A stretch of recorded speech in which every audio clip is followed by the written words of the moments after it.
Guys, what's going on? Nick Wood here, the king of digital real estate. I have had this question asked to me a handful of times over the past couple months because I reference this again and again and again. But it's like, Nick, you keep talking about this failed business that you started, this software startup that never was.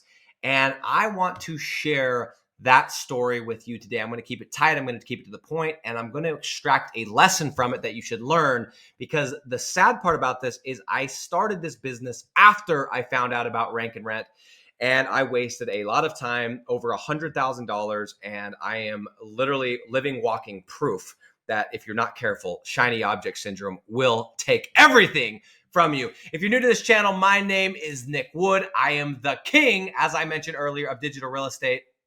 And for those that don't know, I don't know everything. I don't profess to know everything. I'm sure there's areas of this business that people know better than me. However, I have been able to go from negative $60,000 in debt to making millions and millions of dollars from this business model, not from selling a program, but from this business model. And so I am here because I wish years ago, when I was trying to scale this business model up, I wish there would have been somebody that I could have said, hey, that guy did it, that girl did it, they made it to $100,000 per month, let's say, and they're actually sharing the struggles, the tips, the tricks, the niches, the due diligence process. They're sharing all these things. And so that is what I'm here to do. Obviously, I'm doing it for a reason. I have a coaching program called Digital Landlords, but I'm not here to pitch you on that. You will find it soon enough as you go through some of my content.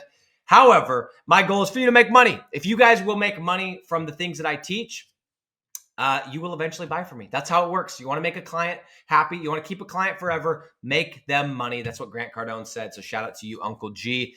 Guys, let's talk about the software startup. 2016 was the year that I got into Rank and Rent. I bought a course. I started doing it. Lo and behold, I got a deal. I made money. I actually got two deals. I got a tow truck deal, a deal in the towing industry in the area I was living. At the time, I was a door-to-door salesman. And I got a deal in this weird niche called basement waterproofing. Okay. I got these two deals. One of them was a flat fee deal. One of them was a pay per lead deal. And I finished out the job. I headed home to Utah on my merry way. And I made a grave mistake. I made an error. And I got home. And this will show you the level of maturity, because many of you are going, well, if you made money on this model, why didn't you keep doing it? And I ask myself the same question every day. But here's the reality is I can honestly and embarrassingly say that one of the big reasons why I chose to go start a software company instead of just doing what worked and what I knew worked, and I had a program that showed me what worked, is because I asked myself, I said, you know what? Now that I'm not doing this door-to-door thing, people are going to ask me what I'm doing, man. They're going to say, Nick, what are you doing? Like, what do you do? Like, are you starting a business, whatever? And I literally, guys, this is so embarrassing to say, but it's the truth. I thought to myself, it sounds way cooler to tell people I have a software company than to say I do marketing, right? And I didn't understand. I didn't understand this at the time because I was lucky enough to make good money doing door-to-door sales. I was making 150, 200K every single year. I thought money just came, like, because I had success in that job, and I didn't appreciate how good I had it with this model. I just thought owning a business was the end all be all. I didn't understand that you need to own a business that's scalable. You need to own a business that has control and assets attached, and you could do from anywhere. I didn't know this at the time, even though I thought I did, right?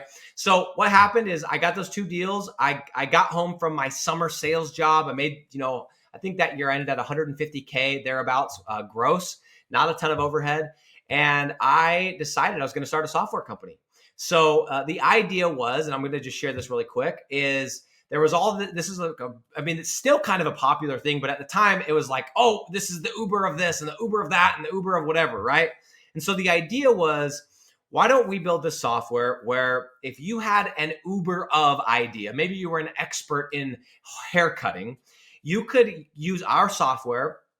We would build you the Uber of haircutting or barber, whatever, app. And you would essentially rent the app from us. So we would basically become your partner in a sense. And you would be paying us every single month to build your app on top of our platform. We would be doing the development, but we would obviously own that core foundation. And because all the apps have these similar features, we'd be able to spin off the Uber of this and the Uber of that and the Uber of this, whatever, right? And I thought it was a cool idea, and it seemed like, yeah, this could be the thing, right? Except for I had no knowledge of software. I had no knowledge of anything Uber of. I'd never run a company before. I just had some sales experience, and I was naive enough to think that's all it took. One thing led to another. This is for time's sake. This is or for timeline's sake. 2016 fall is when I launched this, and by a year later, I had 5 clients that I had pre-sold. Okay, this idea. They have contracts, money in the bank. I had 0 lines of code. I had 0 date of when this thing was going to launch, and I had nothing to show for it. And I had a very, very angry wife. And eventually she said to me at one point, this is July 27th, 2000, maybe it's July 28th, 2017. I'd been going at this a year.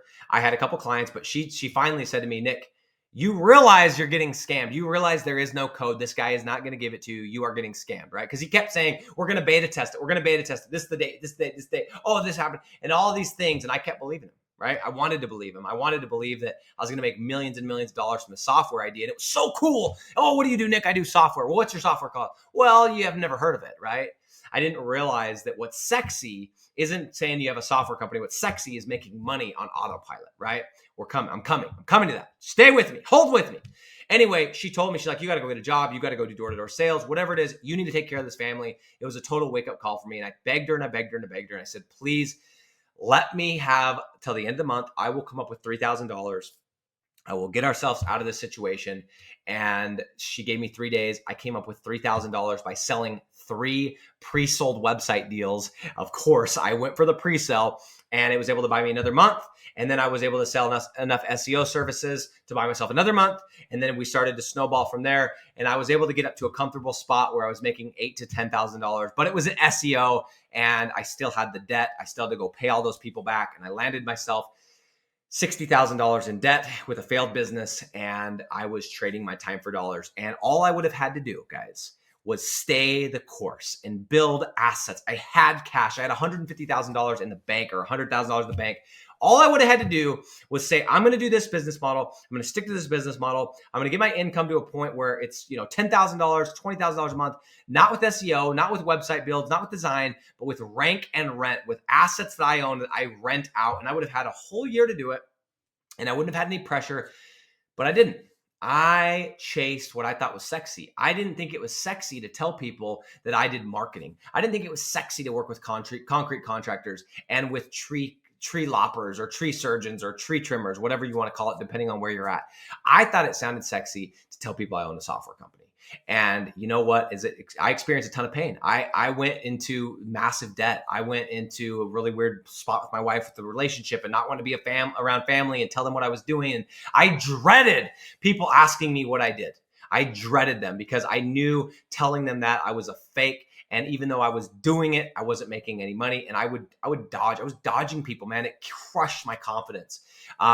But the lesson learned here, guys, is I was able to bounce back. I got the SEO going. And then 2019, I realized I got to get to assets. I got to start building, creating, and renting assets for a flat fee. And I need to start pre-selling these bad boys. In 2020, we made 7 figures doing just that. No SEO, no nothing, just renting simple websites, which is what I talk about on this channel. But the lesson learned is, guys, for those of us that are entrepreneurs, shiny object syndrome is a real thing. We all face it. We all deal with it. The number one thing that has lost me, the thing that has lost me more money than anything is shiny object syndrome. Getting involved in too many projects, offering too many services, not being focused on one thing, and being, this is the key, too cool for this business model. Okay. I get it. I don't love writing content about concrete. I don't love writing content about duct cleaning. I don't love always talking to the same business owners every single week when I have other buddies that they get to wine and dine with these A-list celebrity people and their influencers and all this stuff. I get it. It's not the sexiest whatever that you do day to day. Weebly sites and WordPress sites and Wix sites and backlinks. It ain't sexy, dude. It ain't sexy, yo. But you know what is sexy is when I pull open my email and I open my Stripe account, which I'm going to do right now.